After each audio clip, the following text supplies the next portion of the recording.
V minulém díle jste viděli. No, tak se nám podařilo poprvé naletět z Kemrovy.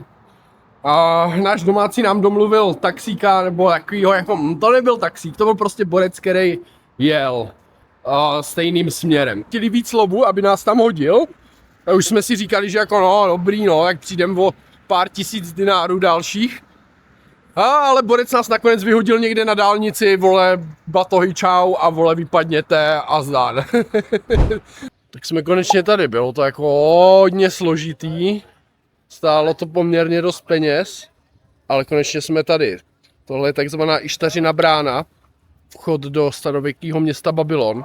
Bohužel je to jenom reprodukce, protože tu reálnou ukradli Němci a je teďka rekonstruovaná v muzeu Pergamon v Berlíně. Samozřejmě to, co tady vidíme, tak je rekonstrukce někdy ze 70. nebo 80. let. A to tady nechal přestavět nebo znovu vybudovat, řekněme, Saddam Hussein.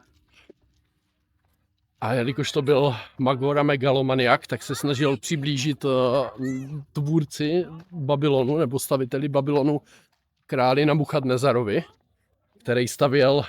který to původně vystavěl. A tady je krásně vidět, čekujte, jo, co je jakoby starověký od Nabuchadnezara a co je nový od Saddáma. Často tady jsou, v té době se dělalo, že na nějakou xtou cihlu, tak se ten král jakoby podepsal, jo, že tam byla taková pečeť s jeho jménem. A Saddám, protože si myslel, že je nějaká xtá reinkarnace Nabuchadnezara, tak dělal to stejný. Takže tady často uvidíte prostě jméno Nabuchadnezar a potom Saddám. To vám určitě ukážu. No, tady, jak jsem říkal, tabulky tady s arabštinou, to znamená, že tohle je ta část, kterou stavil Saddám a je tam napsané něco jako toto postavil Saddám Hussein, král všech králů a takový ty píčoviny. A zkusíme najít i potom někde od toho Nabukadnezara. A jdeme teďka přímo do města. Wow. Víte, jak se stáčí ta cesta? To je schválně, aby se líp to dané místo bránilo. A kdyby to bylo rovný, tak můžete střílet šípy na druhou stranu, tak oni to schválně jakoby lehce zatáčeli, aby to bylo líp bránitelný. A tady na tomhle náměstí tak je jako hustá akustika. Zase, když měl panovník projevy, tak bylo potřeba, aby ho slyšeli prostě všichni lidi.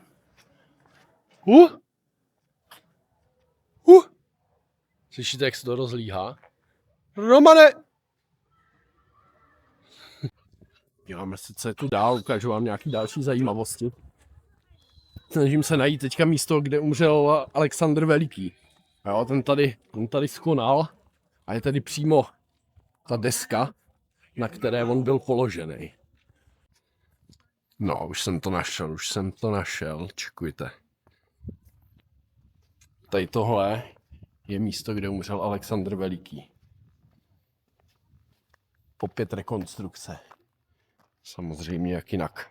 Tady, tohle jsou městské uličky, které zase byly stavěné, aby byly co nejkřivolačtější, je to vůbec slovo, jo, aby se to dobře bránilo, jo, je to šup tam, šup sem, jo, je to taky jako bludiště šílený. Doufám, že se tady nikde nestratím, nebo lépe řečeno, že se Roman nestratí.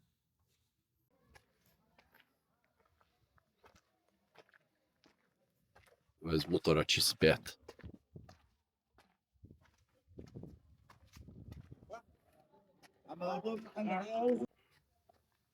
To je ta nejstarší část Babylonu. Opravdu ta původní. Jsou nepálený cihly. Co? Psychová se dotýkat něčeho tak starého, nic pomalu staršího na světě už ani není.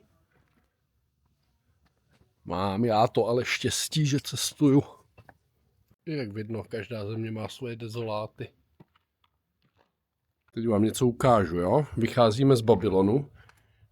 A bang, vidíte tu budovu na kopci? To je Saddámův palác, který si nechal postavit, aby zhlížel dolů na Babylon. No nádhera, ne? Zkusím tam pak zalítnout dronem, protože jako všechno tady palác je zavřený. Oni ho samozřejmě v tom roce 2003, nebo kdy to bylo, úplně vyrabovali. Jo, nasranej dav na Saddáma, společně s Američanama, tak ho úplně zničili. Ale třeba na stropech zůstaly fresky. Jo, je to nějaký lustr šílený tam je. On tam ani nikdy nebyl, to je něco jak to orlí hnízdo Hitlerovo. Prostě týpek tam nikdy nebyl, nebo jednou. Ale prostě je to jeho palác, no. Prostě úlet. Čekujte to. Zkusím se tam dostat, ale jako dávám tomu tak jako 5%, no. Že se nám tam podaří dostat, a i vidím plot jeden, druhý ostnáč. A je blbý, to je blbý. Jo a tady někde, tady před náma, je nějaká oblíbená Saddámova palma, ne? Kým mě úplně dostalo. Tady ta storka. Že on tady zaměstnával zahradníka, který se mu staral prostě jen o tu jednu konkrétní palmu, kterou on miloval. A každý ráno musel prostě v 6 ráno stávat a jít zalít tady tu palmu. Myslím si, že je to tady ta přímo před náma. No super, ne? OK, v Babylonu už skoro končíme.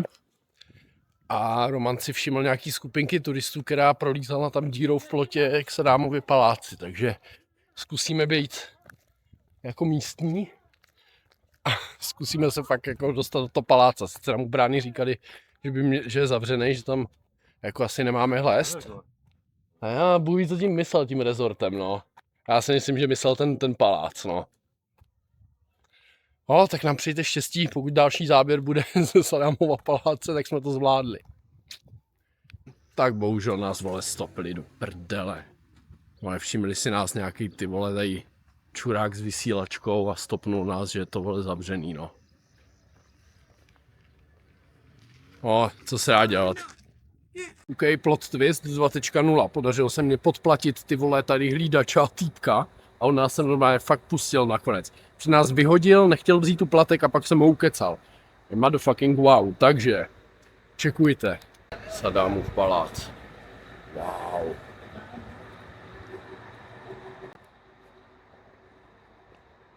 Dívejte na to. Čekuj ten lustr. Někdo.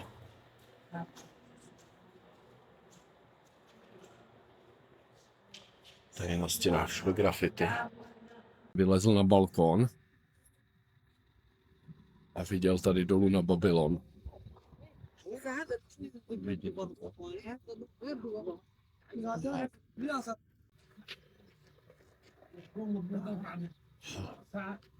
No to. Tady měl ty vole nějakou, tak to je masakr. Tady měl bazén. Jsem si jistý tím, že to byl bazén.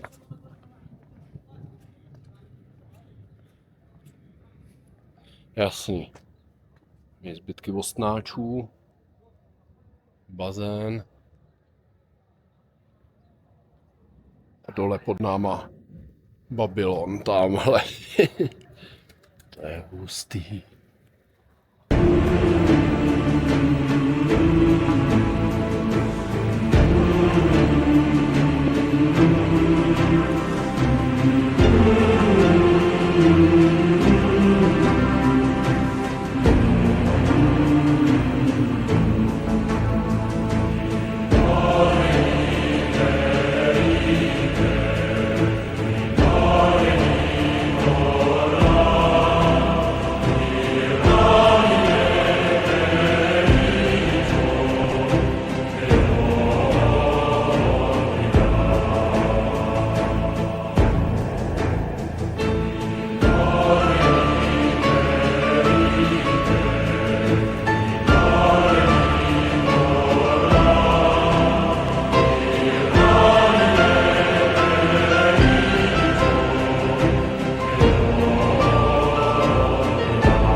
OK.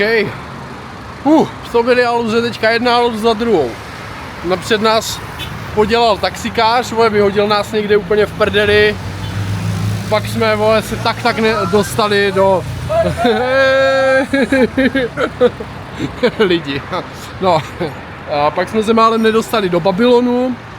Pak nás stopili, ty vole, když jsme chtěli do Sadámova paláce, vyhodili nás od tam. A když už to vypadalo jako, že je to úplně v prdeli, tak jsem ho zkusil podplatit. Borec jako, že ne. Jsme odcházeli pryč a on si nás zavolal zpět a že úplně dobře, ale 15 minut. No ukázalo se, že on tam jednou za hodinu projde policajt a všechny, vole, vyhodí, nebo že prostě udělá problémy. Takže jsme měli asi nějakých 15 minut na to se tam podívat. Zaplatil jsem mu 50 000 místních pičovin, ale máme to, jako hele, tyjo, být v Sadámově paláci s výhledem na Tigris, tuším, že to je furt, a na Babylon, tak to bylo jako prostě super, no. Stálo nás to, ale dal bych to znova. A pak nás ještě týpek, vole, asi mu bylo blbý, že jsme mu dali tolik lovu, tak nás zavezl do města, do supermarketu, kde jsme si koupili super pitíčko a půjdeme na vlak, který nás odveze do Násirije. To byl den. Jsme už byli skoro na nádraží, tak před 2 hodinama. A přímo před nádražím najednou zastavilo auto a týpek, vole, plynulou angličtinou, že, vole, co děláte, kam jdete, kdo jste, blablabla, klasika. A když zjistil, že máme ještě tolik času, tak nás dal k sobě domů, tam nás pohostil, hrozně moc žrádla nám dal, fakt jsem peplnej, ty vole. A seznámil nás se svou rodinou, pokecali jsme o historii Bagdádu a Iráku celkově.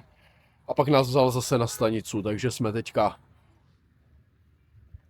na nádraží tady a čekáme na vlak, který nás vezme do Násirije, kde máme další program, kde půjdeme do bažin Maršis. Dobrý den dneska.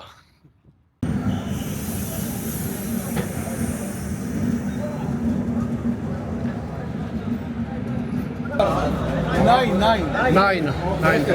Shukran. Sleep bathroom 9. Okay. 9.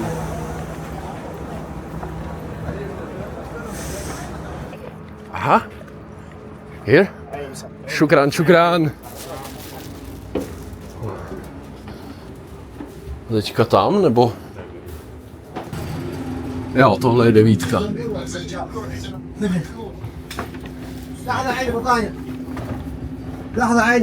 Jo. To je naše. OK? OK. Where is your Nasiri? Where? Nasria. Akorát tu trail z těch listů to nejhezčí, vole. Nevadí. Ale máme tady rozbitou televizu. OK. Totok. Roletu koš. A tady 2 palande. Jako víc nepotřebuješ, bro. Takhle se leze nahoru, ne? Tady je lednička, kámo. Tady je lednička. Ukaž to. Nebo trezor? Je to lednička nebo trezor? A to zámek. Nikdy nevíš. Máme zrovna vysklený sklo. Jenom jedno, to je dobrý. Ne, jenom 2 ze 3. 2 ze 3? Tolik skel nikdo nepotřebuje, to je v pohodě. To je možná lepší si tady vola zatáhnout. Jo. Tady aspoň vola, který úplně. Přesně tak. Takhle budeme dnes spát 4 hodiny, protože pak vystupujeme. Jak on říkal, že je tady jako koupelna, vole, no. No to myslel toto. Skoro určitě myslel toto. Dneska šílený den, tak to zapíchneme. Jdeme se vyspat na pár hodin a se teda pokračujeme dál. Tak, dobrou. Dobré ránko. Včera z Halus vystoupili jsme tady na nádraží v Násirije. Hnedka nás stopli vojáci, že úplně kam jdeme, co budeme dělat.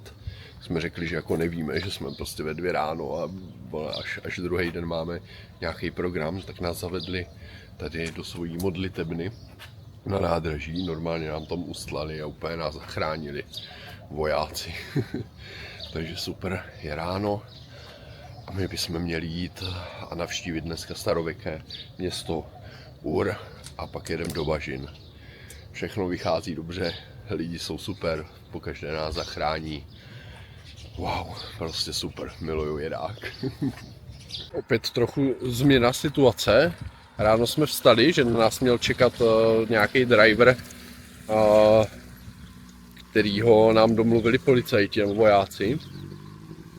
A stalo se to, že vyjdeme před nádraží a tam týpek mává na nás, tak k němu nastoupíme do auta. No, asi po 20 minutách nám napíše ten policajt nebo voják, že jako ty vole, kde jsme, že na nás tam čeká. Tak jsme zjistili, že jsme sedli do auta úplně random nějakýmu týpkovi, který nás teda teďka zavezl do Uru. Ale ty vole, ten voják je pěkně nasranej na nás. Nám napsal, že jsme ho postavili do špatné pozice, vole, a že jsme mu lhali a tak. A nejsme asi úplně schopni mu vysvětlit, že to není naše chyba. A jako je, no. Nebudu lhát, no, jsme piče trošku. Ale shit happens, no, jako.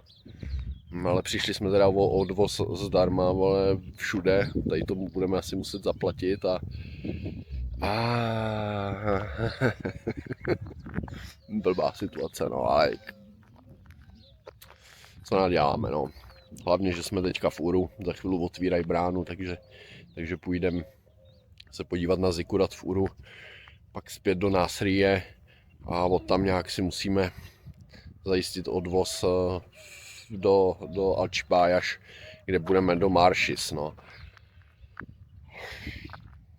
Cítím se trošku blbě vůči týpkovi, on nám mega pomohl včera a dneska jsme ho pojebali, no.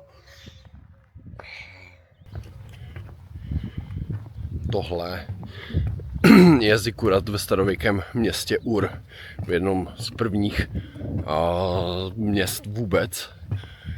Samozřejmě rekonstruovaný, ale aspoň člověk má nějakou jakous takovou představu, jak to tady prostě v té době vypadalo, no. Tohle je jako mega pecka.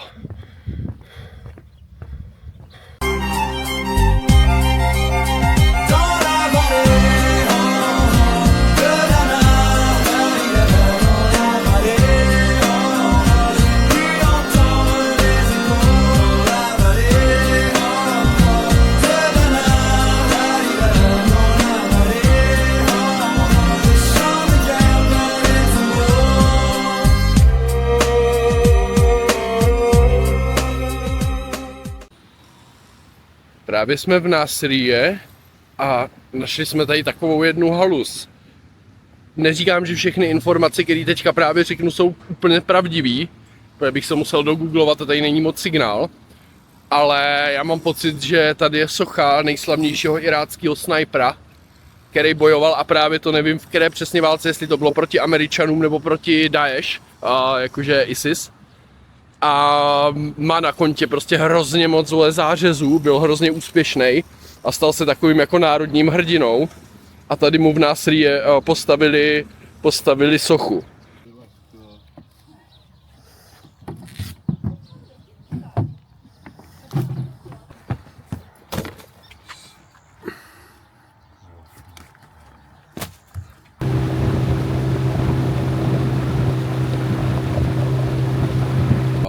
Právě se nacházíme v místě mezi Basrou a Nasirijou, které se říká Maršis a je to tady takováhle krajina, kde místní lidi se jim říká vodní Arabové a žijou na takových ostrůvkách tady z toho rákosí a žijou v rákosových domech, který za chvíli taky uvidíme, nebo už jste je tam měli. Je to prostě úplná halus, tady právě se stýká řeky Eufrat a Tigris. A tohle je právě to místo, kde civilizace víceméně vznikla. Jsem hrozně rád, že jsme tady, protože to jako nám kostej hůlet, čekujte to vlastně.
Tohle je hrozně zajímavý místo. No. On se ho snažil totiž Saddam úplně zničit, že jim prostě postavil přehradu, zavřel jim vodu, protože kdo nechtěl nastoupit do armády, tak musel být za jeho vlády nějakým způsobem perzekuovaný a tady ti vodní Arabi vůbec nechtěli jít do války, tak jim prostě zavřel kohouty a bylo hotovo, takže po pádu Saddáma se semka vrátila voda, vrátil život a proto je to teďka tady takový pěkný a vůbec to funguje. Jsem rád, no. Bylo fakt chvíle, kdy tam vůbec nebyla voda. OK, hele. Teď budu asi trošku upřímnější.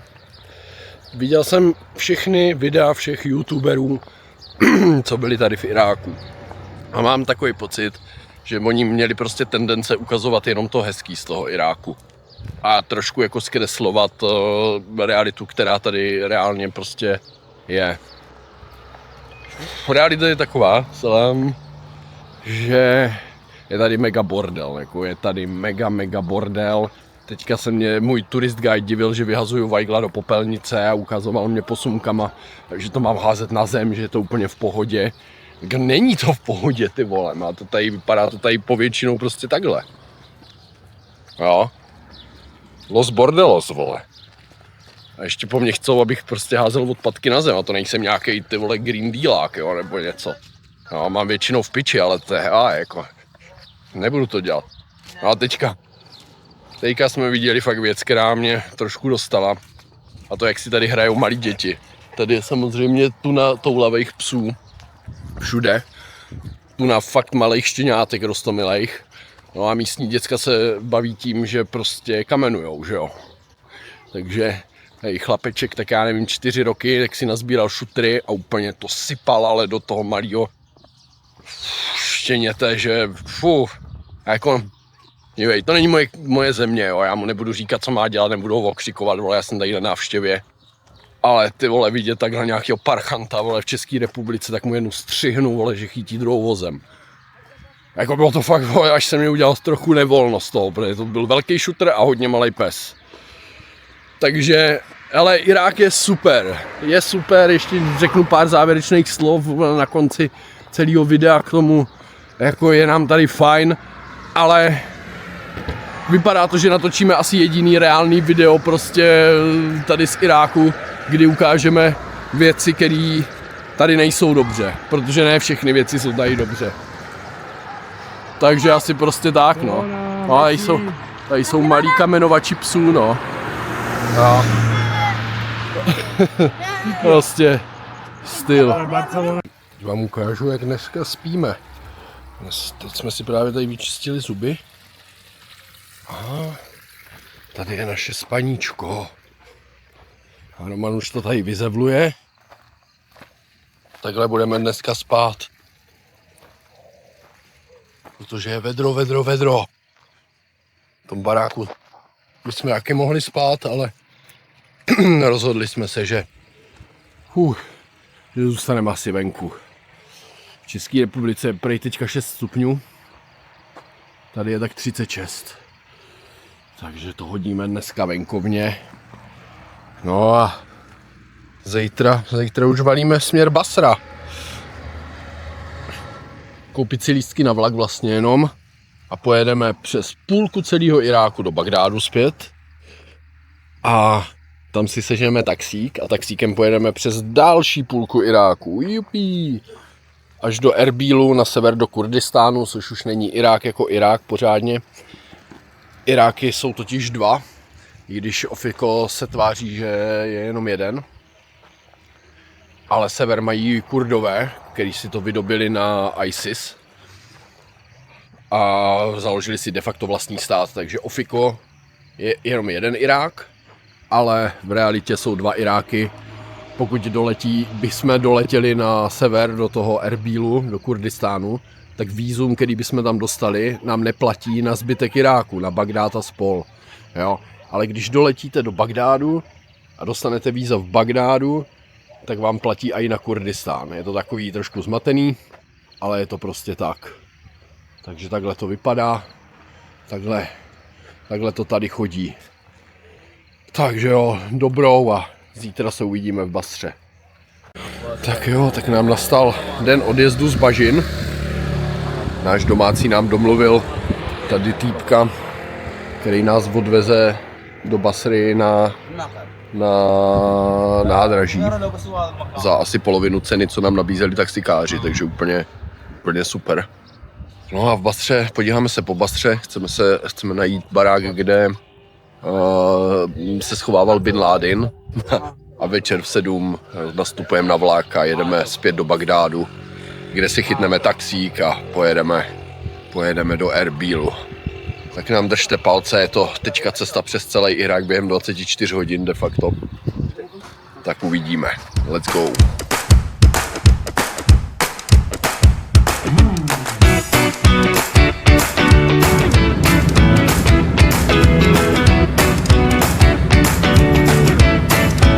No, míříme teďka k té jachtě potopené.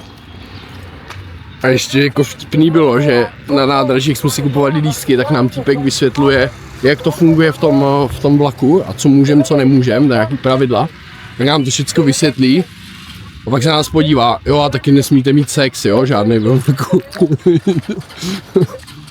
Nevím, jestli myslel obecně, že to jako musí říkat, a nebo nás odhadl blbě. O turisti, jeďte do Basry, Basra je krásná, also Basra.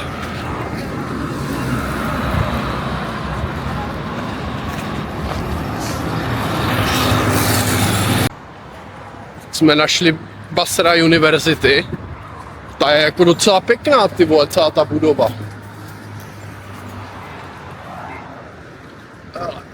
Evo, dívejte, takhle. Pěkný. A tady je Basra Park, velký zábavní park, který je dokonce otevřený. To nebývá, v Bagdádu byl zavřený, ale tady je otevřený.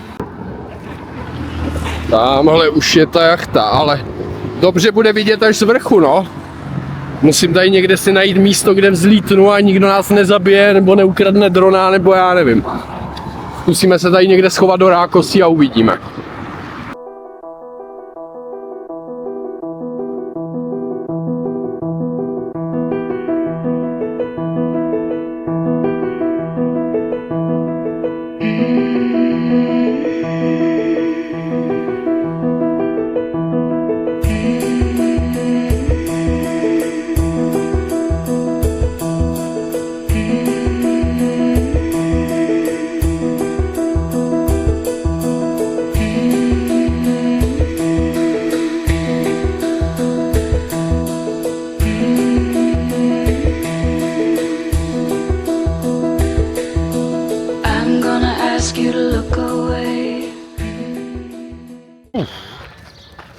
Ty vole, můj orientační smysl a Google Maps nás dovedli do nějakého hroznýho helu teďka. Jsme v nějakým úplně, vole, wow, moc špatný čtvrti. Lidi furt v pohodě, furt jako na tebe volají how are you a tak, jo, jako nikdo tě tady nechce podělat, ale tohle je nejhorší místo, kde jsem zatím kdy byl, jako vizuálně. No tak, a už jsme skoro na dobré cestě, vole, na nějaké normální silnici, pryč tady z tohohle helu. Takže jsme to asi zatím přežili, když nebudu říkat hop, dokud nepřeskočím. Irák.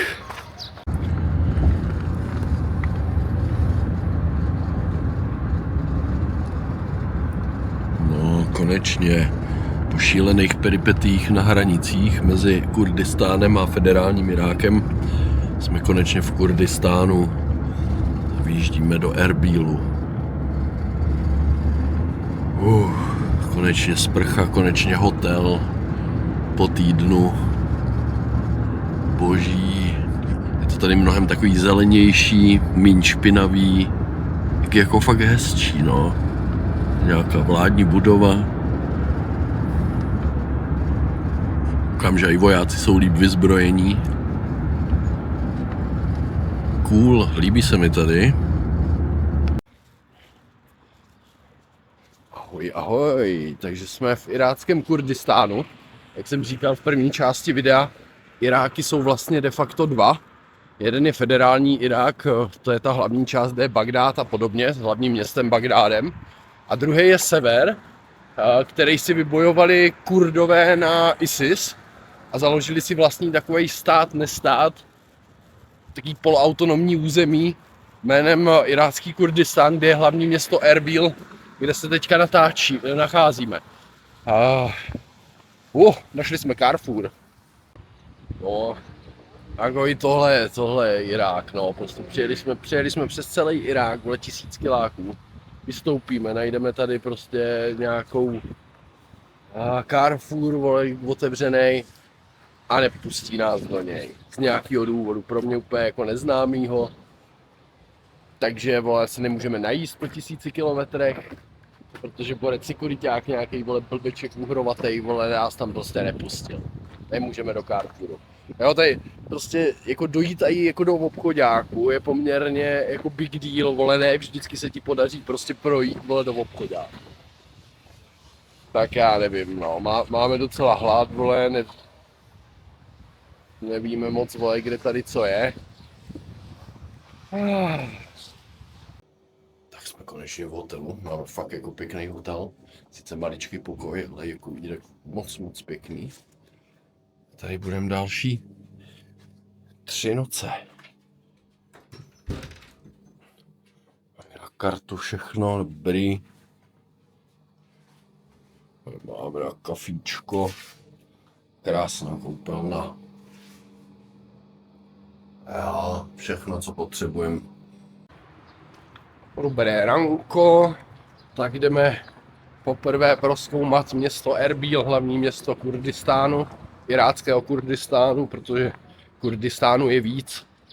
A tady tuhle část Iráku si Kurdové vybojovali na islámském státu pomocí vlastních jakoby takových polovojenských milicí jménem Pešmerga, což jsou za mě hrdinové Iráku, protože se říkalo se, že zbavit se islámského státu jim potrvá 10 až 14 let a oni to zvládli za 3. Takže jako fakt hustý, čumím. No a teď jsme právě úplně v největším centru města, poblíž úplně strašně starověkého místa, kterému se tady říká Citadela. Hned vám ho ukážu. Wow, čekujte.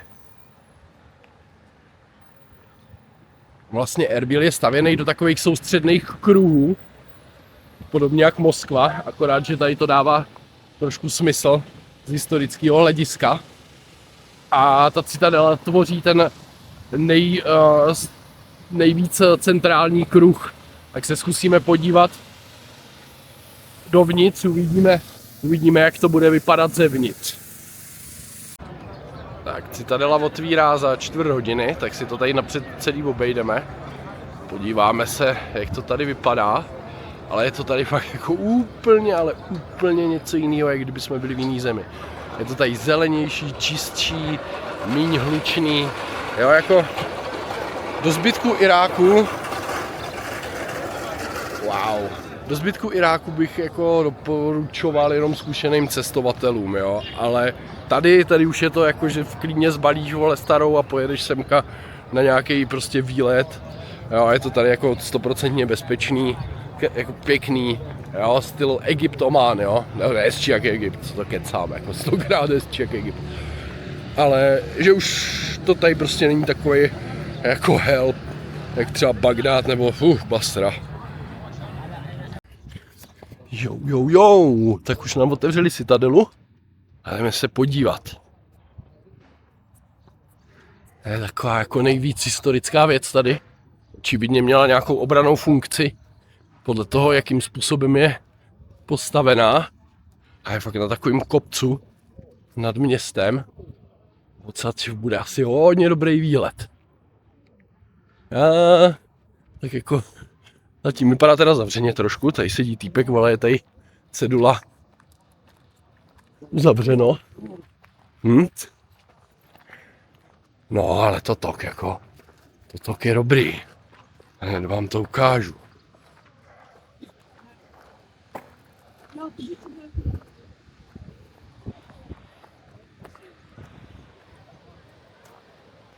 Takhle vypadá Erbil, dámy a pánové.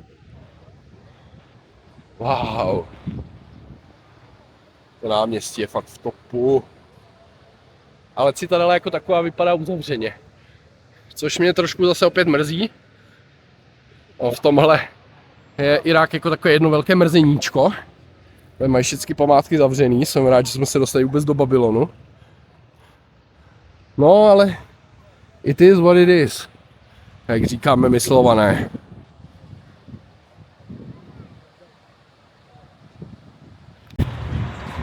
OK, jeden zajímavý poznatek.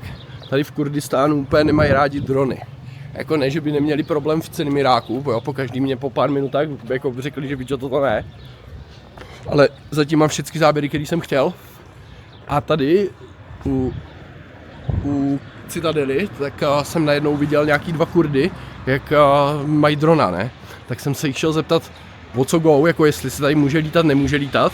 Ty řekli, že jako absolutně se tady lítat nemůže a že se divějí, že jsem vůbec drona protáhl, že jako ty vole nechápou.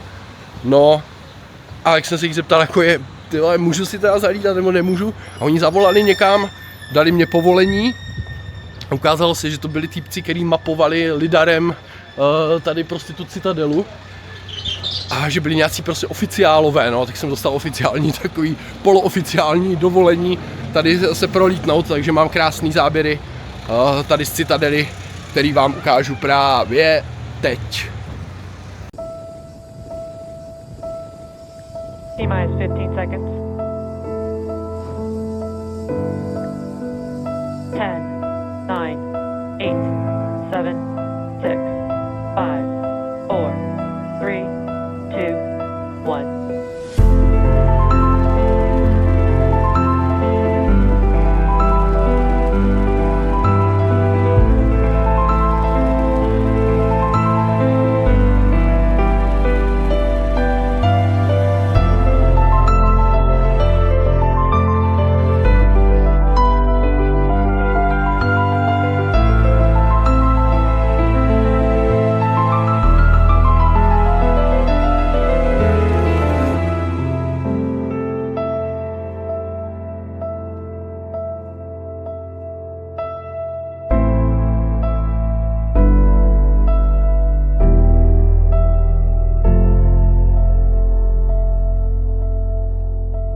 10, 9, 8, 7, 6, 5, 4, 3, 2, 1.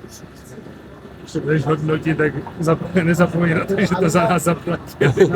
Thank you.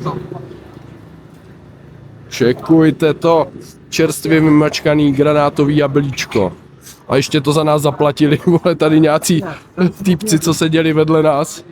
Zeptali se nás, odkud jsme, co tady děláme, jestli se nám tady líbí, a když to slyšeli, že líbí, samozřejmě, tak zaplatili. Aha.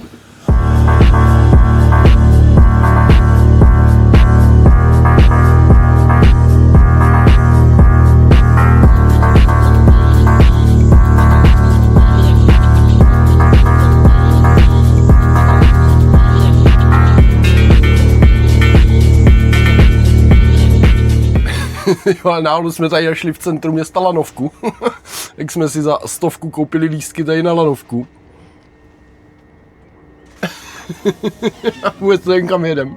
Asi do protějšího parku. Tady jsme se zamotali do nějakých křoví. Ale Erbil z výšky, jako dobrý.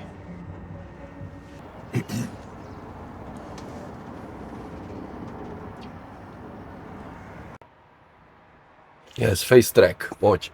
Už se to chytlo.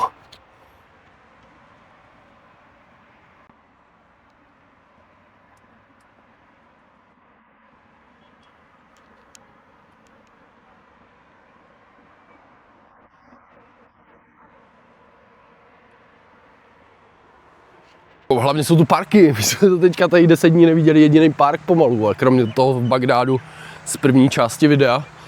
Ale ten byl zabetonovaný, zastavěný fízlama a jako nebylo to nic moc. A tady právě už je prostě zeleň, voda, jej, je to tady prostě krutý. No a čekujte to je krásný, wow.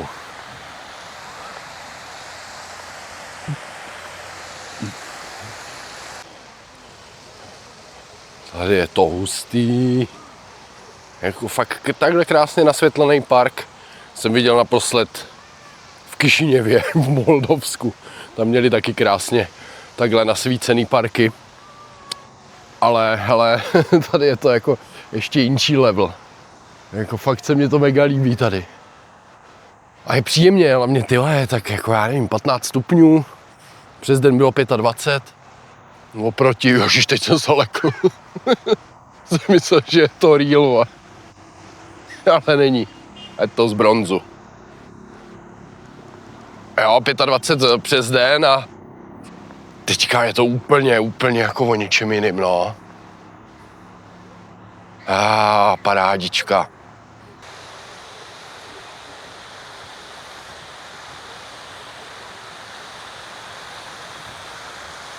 No pojďte se na to. Není to nádhera? Skoro jak v Dubaji pod Burj Khalifou.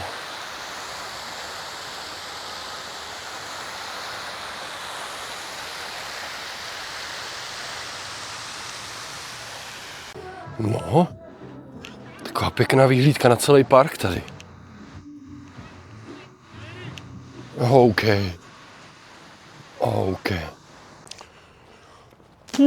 Tak co se nám právě stalo, ne? Dojedeme v 1 ráno na letiště a jediný flight, který byl zrušený, byl ten náš.